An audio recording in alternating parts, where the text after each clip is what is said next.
Hi, everyone. This is Jason Burak of Wall Street for Main Street. Welcome back to another Wall Street for Main Street podcast interview.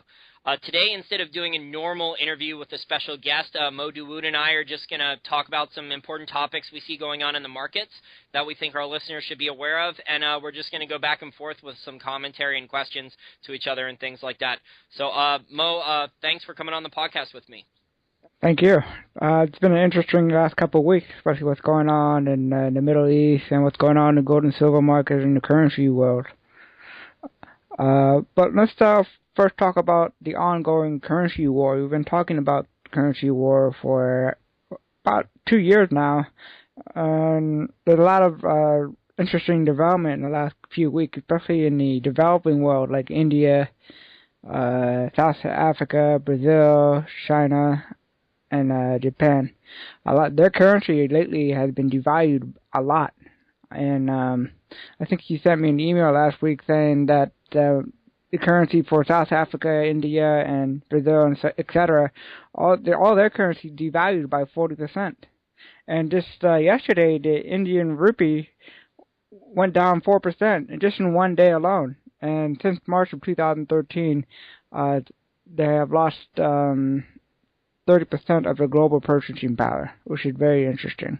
Yeah, India is a disaster from an economic standpoint. Their top-down central planning model, which basically they've implemented since Gandhi kicked out the British out, they have not allowed basically entrepreneurs and free markets and things like this. Now, they have opened up their economy somewhat in the last 10, 15 years to more foreign direct investment than in the past, but India is still a basket case compared to many other countries. And it's just there's so much misallocations of capital there. Their government and their central bank blame the wrong parties. I believe they're blaming gold for all of their trade deficit problems right now, Mo. So they're importing, they're putting massive taxes on gold imports, and it's creating humongous black markets. And I just saw a chart for the gold price in Indian rupees, and this is despite a 10% import tax. The chart has gone vertical. I believe it's about $1,800 an ounce equivalent in Indian rupees right now when you add in all the import tax and all that, and the chart is absolutely vertical now. That was a chart from Sprott today or yesterday, from Sprott's Thoughts. In terms of some of the other countries, though, that you mentioned, Mo, I have another list here. Make sure we get all of them. India, Indonesia, Thailand, Brazil, South Africa, Turkey, and China. You are seeing really bad inflationary problems in these countries. And what has happened to this is a direct result, like you said, Mo, of the currency wars. Not all the countries are running U.S. dollar pegs, but their own central banks have, through interventionist policies, have tried to mess around with the inflation stuff. So they've tried to attract capital. So some of the companies have, some of the countries have tried to invite capital in to finance deficits and growth. So the economy booms, and then maybe the economy slows down, and either interest rates go up, and the hot money tries to leave the country, and the countries like Brazil now are trying to impose capital controls. So these central bankers are hypocrites. They're Keynesian hypocrites. You cannot have it both ways. You cannot deny money coming into your economy when your economy is doing really, really, really good because you don't want a strong currency for your export economy. You don't want to protect your economy with tariffs and all these other things because, as we know, the currency war has led to trade wars and all these other things. But these guys are being really hypocritical because some of these bankers, central banks, don't want the hot money coming in, but then when the economy gets worse, the growth slows down, the interest rates spike, the inflation gets worse, then they're begging for this money to come in. And financially sophisticated people, Mo, they don't want to put 10, 20, 50 million or billions of dollars into Brazil and then have the Brazilian government tell them 6 months later that when things get worse, they can't take their money out. And I believe recently Brazil announced a $60 billion program to try to shore up its currency, which is interesting there. And also in Turkey, they also didn't have their 1 week repo auction, and that one was worth at least $350 million in U.S. dollars. And in result of that, the yield for their bond spiked, and also the the dollar devalued against the Turkish currency devalued against the U.S. dollar. So we're seeing a lot of the central banks trying to manage the currency market when all they've done is created unintended consequences. Exactly, Mo. And what Brazil was doing at one point was the right thing. They were raising interest rates to fight inflation in their own economy because they know they had it. And then you had all the exporters in Brazil going to Brazil and saying, we can't have a strong Brazilian real to export. And then they lowered interest rates. And look, now they have really bad inflation there over in Brazil. The official government statistics for inflation in Brazil, I believe, are 6.8% per year. But in actuality, you're looking at double. And we talked about that New York Times article that covered inflation in Brazil, talking about all the sky-high prices. And then you have the official inflation rate in India, which the government says is only 7%, and it's way more than double now. I even heard on David McIlvaney's podcast, and he has really good contacts all over the world. He said there is food price inflation in India in many areas of about 46% in the last 12 months. And your wages are not going to grow that fast. There's no way anywhere in the world, even in China where wages have doubled for many factory workers in the last few years, there's no way your wages can offset that type of food price inflation. Your standard of living is going to go down the toilet. Yeah, exactly. And talking about wages, especially in this country, when a lot of people here are making minimum wage, and that's not even enough to cover even like a portion of your living expenses. And yet we're seeing a lot of people now coming out and starting protests. And a lot of these protests it's in result of the currency war, because our living expenses are increasing because our purchasing power is going down, and there's a lot of inflation. So there's people protesting in this country and all over the world regarding wages, and that trend is going to continue, unfortunately. And it's also, Mo, because of bad Keynesian policy, because the Keynesians think that they can manipulate wages higher by raising the minimum wage, and they want prices higher. But prices, when wages don't rise, Mo, and this is the Austrian viewpoint or the free market viewpoint, prices have to go lower. They just have to. And that's not being allowed, because the Keynesians, plain and simple, they view higher prices as leading to higher paying jobs and more consumption. Yeah, more consumption and higher paying jobs. And the last point I just remembered a second ago is lower unemployment. I don't know how they believe this, but Keynesians believe higher prices lead to lower unemployment, higher paying jobs, and more consumption. Well, more consumption will happen, but it'll be artificial, and it's not a sustainable event unless you're printing inflation and able to export it to all the other developing countries of the world. So basically, Mo, what has happened here is exact opposite of what some Austrians like Peter Schiff, and I really like Peter Schiff, very smart guy, but in the short term he's been dead wrong about this.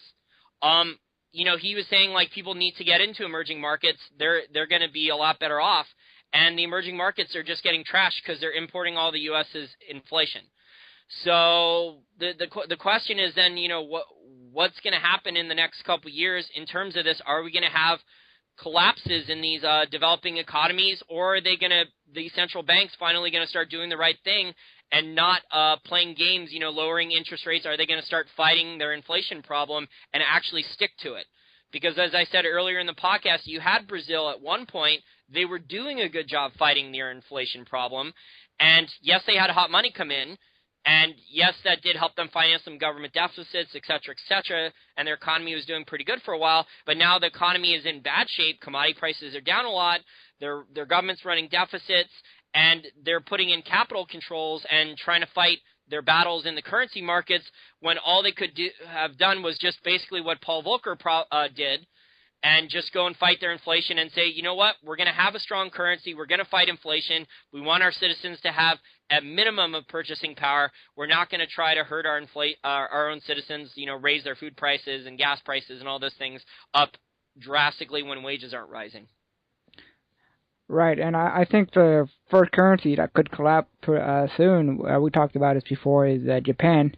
They show no signs of trying to slow down with the money printing and the stimulus programs and the QE. So that's the first currency that people should look at if you want to predict which currency is going to go down first in this currency war. But I don't think every currency in the world is going to collapse. I think some of them will smart up eventually and raise the interest rate and swallow the bad medicine and go through this cleansing process and be willing to let their currency strengthen and. Yeah, it's just everyone's doing mercantilist policies, doing the Keynesian model, and the Keynesian model doesn't work. I mean, the Keynesian model leads to currency wars, trade wars, and hopefully not real wars. But we're starting to see currency wars, and we're starting to see little trade wars here and there with some tariffs and things like that being put on things. So hopefully we don't go down the really, really bad road. But, that transitions us to our next topic because I just mentioned real wars, Mo. And here we are now, and it looks like as early as today, the U.S. could start going into Syria and bombing or whatever. So I don't have all the details. We are here in D.C. My political contacts are a little rusty. I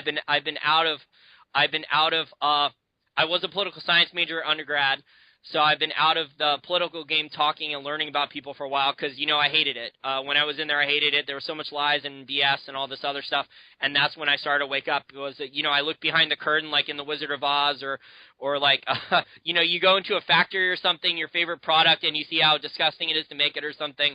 And, so that's my view of politics now. I, don't want any part of it. Yeah, I don't blame you. Well, basically what's happening in Syria is almost the same thing what happened before they went to Iraq war. They accused another country of, having a weapon and potentially trying to use it against the U.S. I don't know how they come up with this kind of propaganda, but there's some concern that somehow Syria is going to use chemical weapons on the U.S. That's what Obama said. That's his justification for trying to go into Syria, that somehow they're going to use that chemical weapon on us and our allies. Aren't they also saying there's atrocities that they're using these weapons, these chemical weapons against their own citizens too, but there's a lot of evidence disproving that that's happening, and where was the U.S. allowing, if they were torturing their own citizens and murdering, thousands and thousands of people, how come they let them get away with that? And then, all of a sudden they use a chemical weapon and on their own people, and now, enough's enough. So it's just ridiculous, man. It's more hypocritical behavior. It's the divide and conquer model. To support both groups. I mean, the Romans were really the first civilization, I believe, to actually do this successfully, where the Romans funded, both parties who were in a war. So their two rivals were fighting. They would fund both sides, and they would do it very slyly. The U.S. has been doing that. The U.S. is not the only country that's done this throughout history. Started with the Romans. The British have done it many times, et cetera, et cetera. This is what large warfare states and empires do. It's just really interesting, though, Mo, because it's starting these war talks, the war drums beating the markets are starting to be affected by this, and also the new Fed chairman and the debt ceiling that are coming down the line. So we have the markets are having a correction, but some people are saying it could potentially be a crash, and then you have oil prices spiking on reasons that the mainstream media says are not fundamental, and then you have gold and silver, which are finally starting to move higher too. Yes, and part of that to do with what's going on in Syria. But if you look at seasonally, gold and silver usually do well late summer and early fall. So gold and silver is in that seasonal pattern where they usually go up, and then they usually settle down for the rest of the year. I think that's what's going to happen again this year, and because there's a few catalysts that could cause gold and silver to pull back for the short term, and one of them is who's going to be the Fed chairman.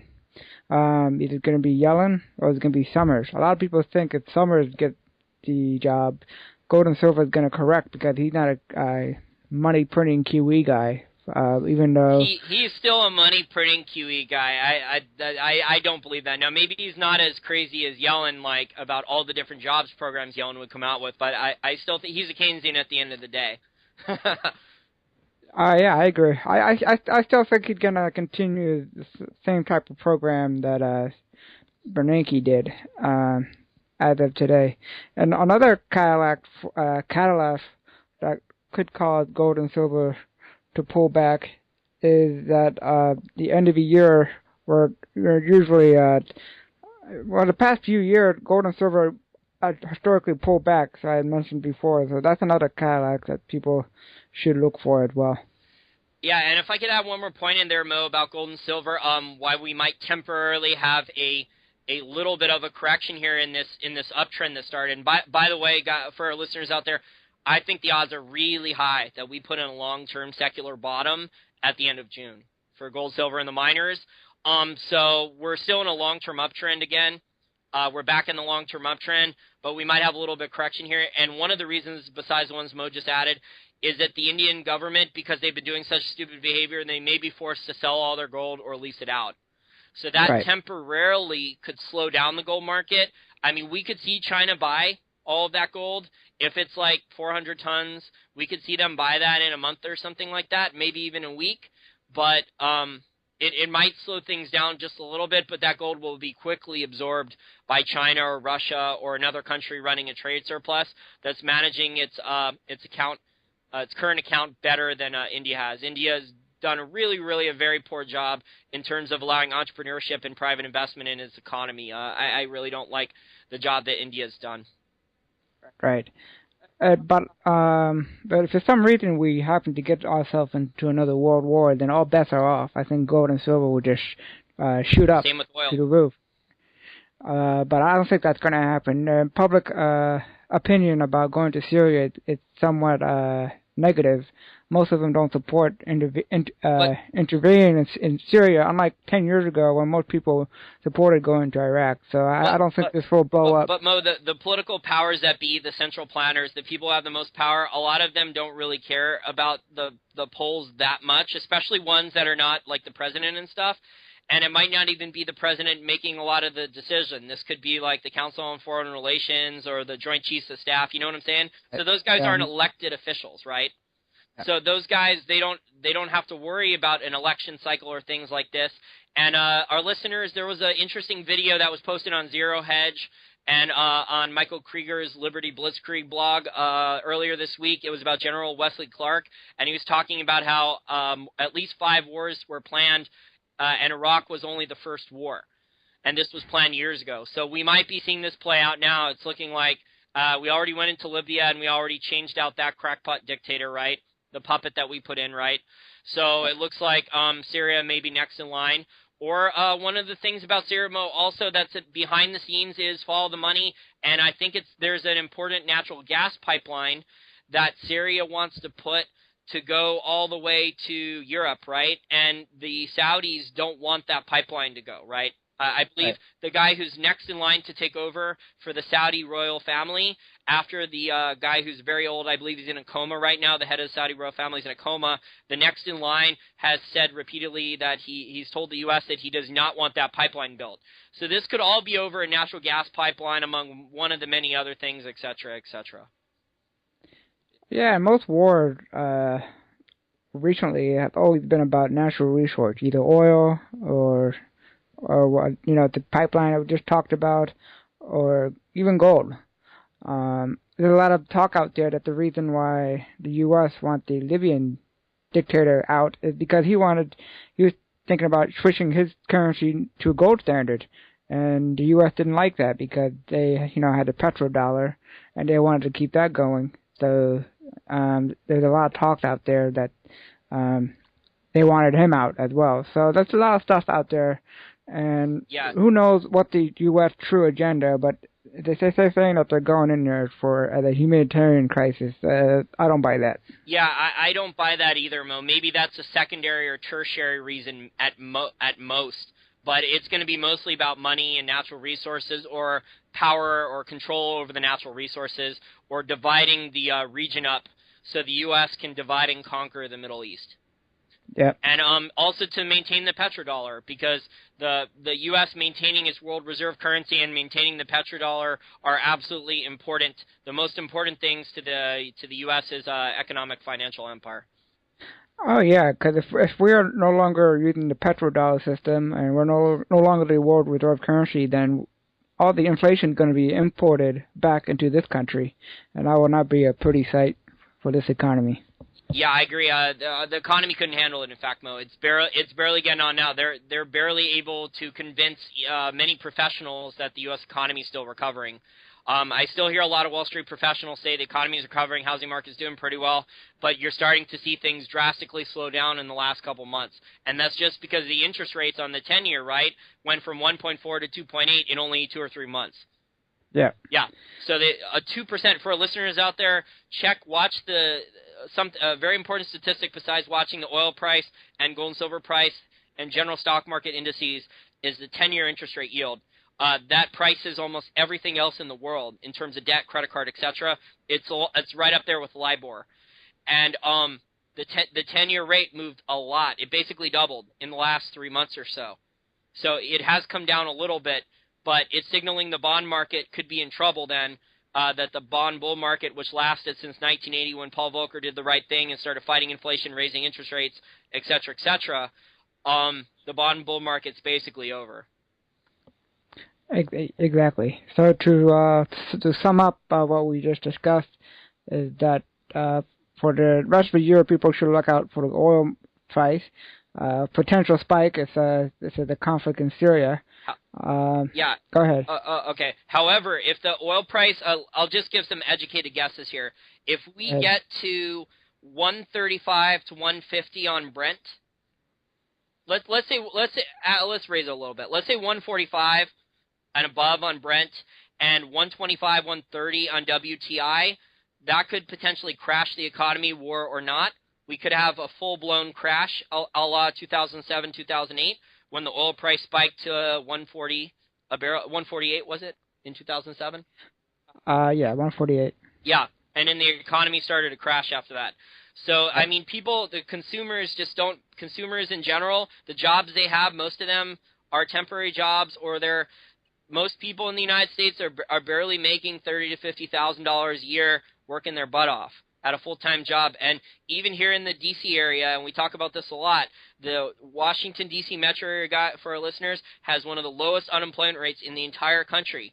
But a lot of the younger people we know, young adults, they make like $30,000 to $50,000 a year base salary, and they cannot afford to pay rent, food bills, all those other staple stuff that you have to afford. They cannot afford on one job. So either their parents are helping chip in, or they're having to work a part-time job or 2 part-time jobs on the side. I've heard of stories, Mo, where people are working 3 jobs, one full-time job and 2 part-time jobs, just to pay rent and food and things like this.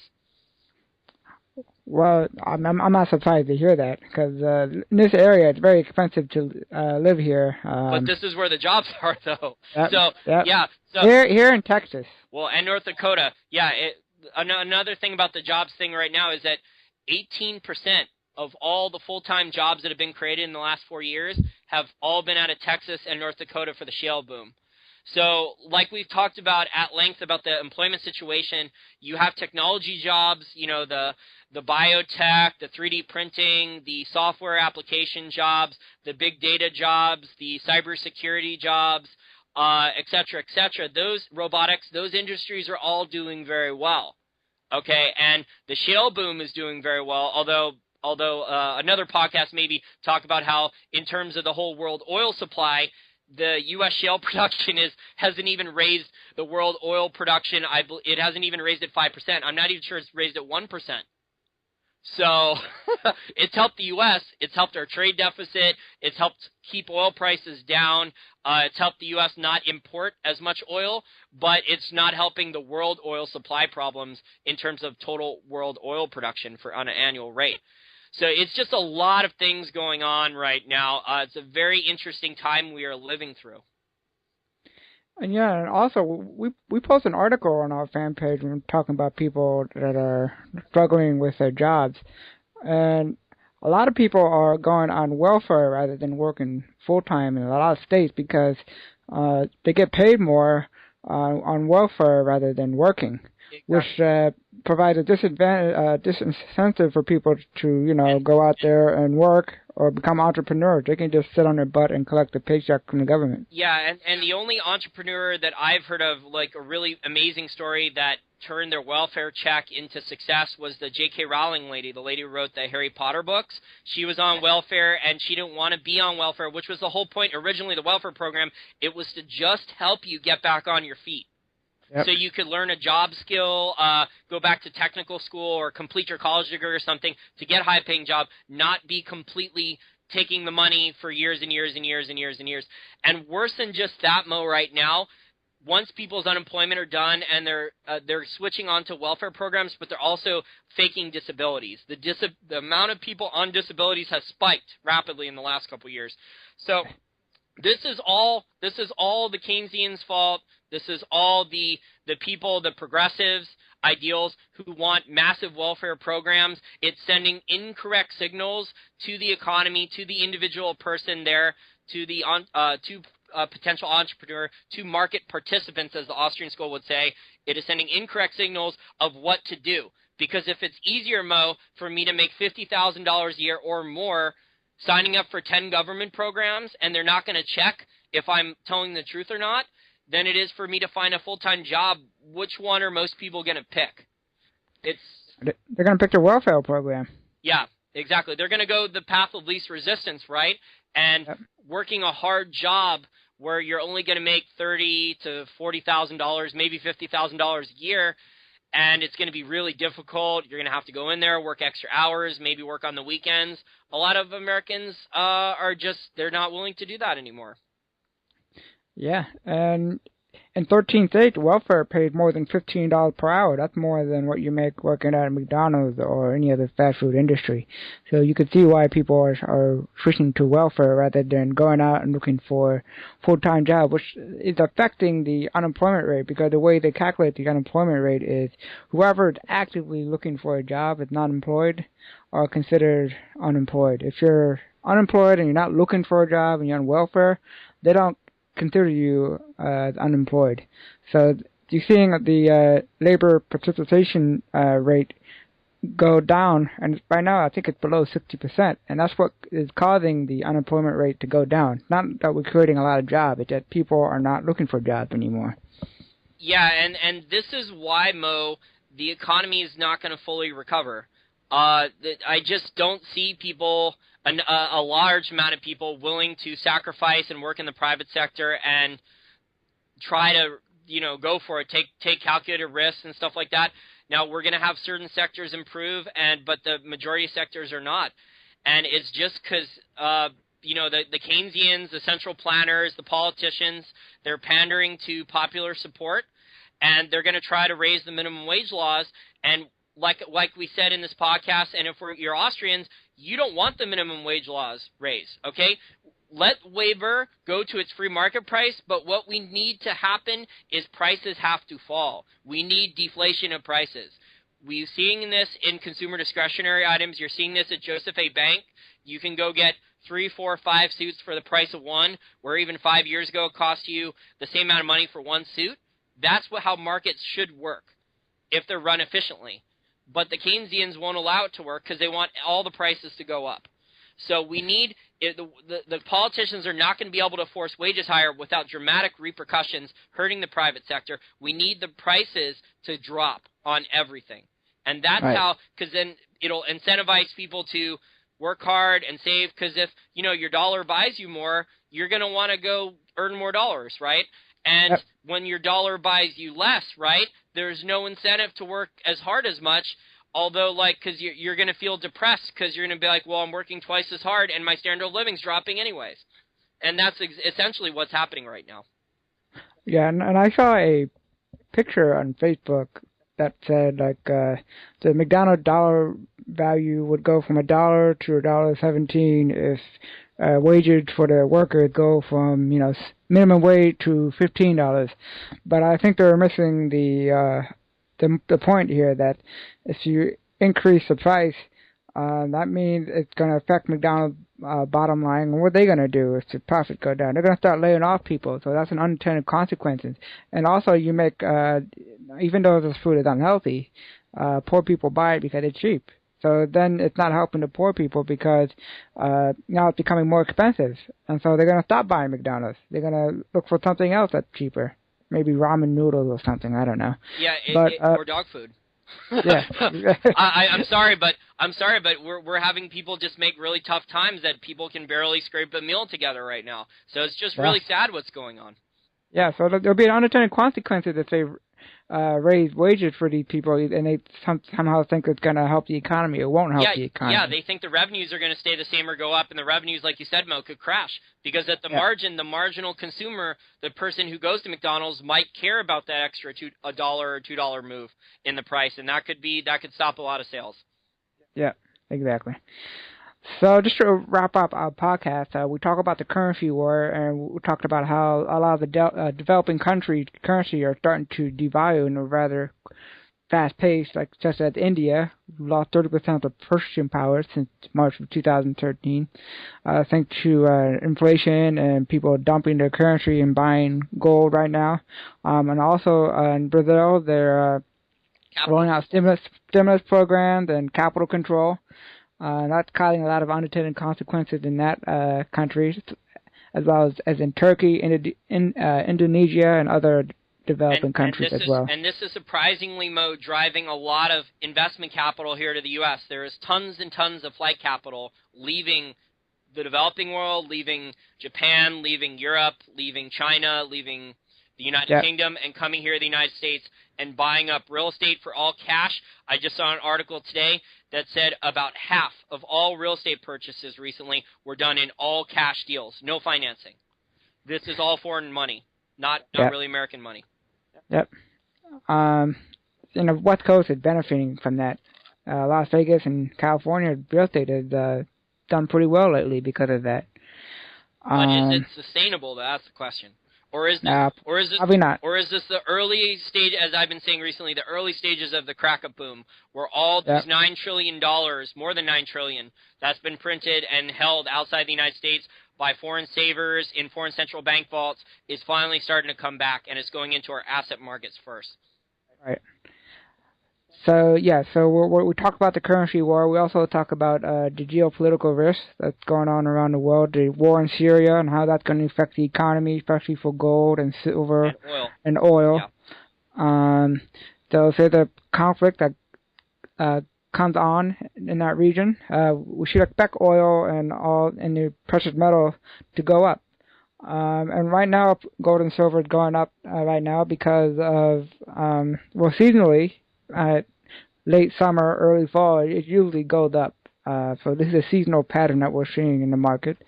And also, people should be aware of potential catalysts that could cause a pullback in the precious metals market, such as the next Fed chairman, if they pick Summers or Yellen. That could cause a short-term correction. And also the debt ceiling, too. Yeah, which is coming up either in September or October. Yep. Yeah, and the debt ceiling. Right. Forgot about that one. And then also, people should look out for the next 6 months or so. Look at the interest rate for the 10-year bond yield, and watch that carefully because that's going to affect a lot of other things like credit cards, mortgage, car loan, etc. And also, for the next year or so, look for trends for more protests for higher wages throughout the world. And it's happening here in this country and in other countries as well because of rising inflation and loss of purchasing power. So did I miss anything? I think you covered most of it. In terms of the oil price, Mo, what I would add is I think we're going to go quite a bit higher in oil price, but if we go too high, it'll crash everything. Like in 2007, 2008, it'll start that petro business cycle that we talk about in our petro profit report. Time to plug our petro profit report. If you want a copy of it, just email us at wallstreetformainstreet@gmail.com. That is WALLSTFORMAINST@gmail.com. The report is now free. We wrote it last year. Almost everything that we were a year early in talking about the things we thought it would happen last year, it's happening now. Almost everything is playing out exactly as we described in the oil report. And I think there's going to be some investing opportunities there based on the oil going forward and also in the gold and silver markets. So if our listeners want a free copy of our oil report, they can email us. Go check out some of the stories we talked about on our Facebook fan page. And I think gold and silver, this is a tiny pullback. This is a little tiny pullback. Nothing to be afraid of still. The technicals, the sentiment levels are improving greatly. The miners are starting to generate free cash flow again. So we're starting to see some really good bullish stuff. We're starting to see money. Watch the price signals on a lot of mining stocks. You're starting to see money buy the dips, which is a good long-term sign. That's about it for this podcast. And also, people should go to our website and check out our other podcasts and articles, and also sign up, subscribe to our website, and get a chance to win a free American Eagle silver coin as well. So people should definitely go check that out on our website. Yep. So, I have one more thing to add. So for listeners, if any of you guys have any questions about the economy or any topics you want covered, we don't want to talk about specific investing companies. We will talk about specific supply-demand fundamentals for commodities. You want us to discuss this on a podcast, just send us an email to the same email address that I said for the oil report. That's wallstreetformainstreet@gmail.com. And we'll answer your questions on our next podcast. Yes, and you also can send us an email on our fan page or Twitter account as well, if they want to. That's all we have for tonight. Thank you for listening, and until next time, good luck, everybody, in the investing world, and good night.